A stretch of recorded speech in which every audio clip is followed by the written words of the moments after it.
In the last section, we started talking about why our item model class needs an additional name constructor function to specifically receive information from our database, as opposed to the from JSON constructor function, which was meant for our API. So to add in an additional name constructor, I'm going to take this entire block of code for from JSON, so we definitely don't want to have to retype all this stuff. I'm going to copy the entire thing, and I will paste it down underneath the existing one, like so. So now we have from JSON up here, and we have a second from JSON right here. So I'm going to rename from JSON to from DB instead. So then inside the from DB constructor, we're going to look at a couple of different properties inside of here and kind of do a little bit of work on their information that's coming in from our database before we try to assign it to a given instance variable. So we're going to find deleted right here.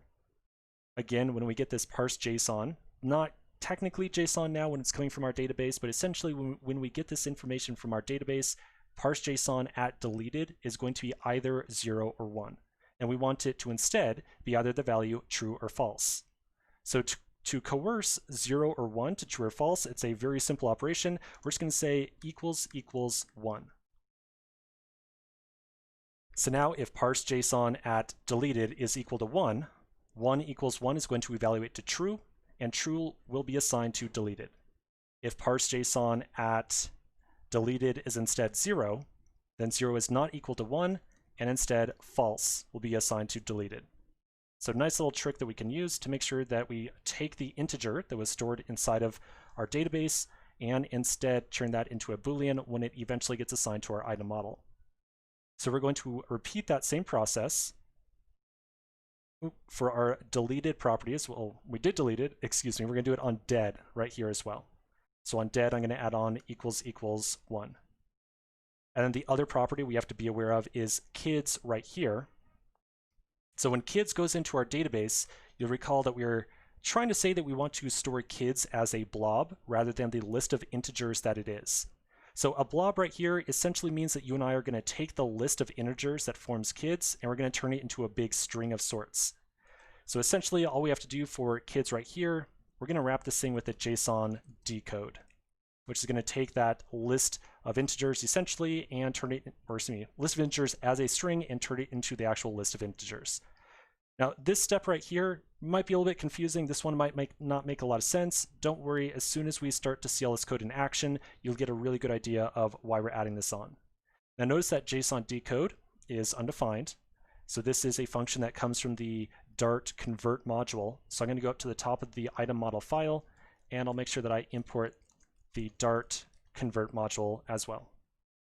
So now back down there at JSON decode, the error message goes away. Okay, so that's looking pretty good.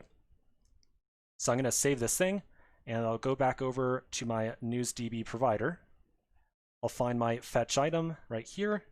So now whenever we issue our query and we get back this list of maps right here, I'm going to return item model and I'll say from DB, and I'm going to take the first map out of this list of maps right here and I'll feed it into the from DB constructor.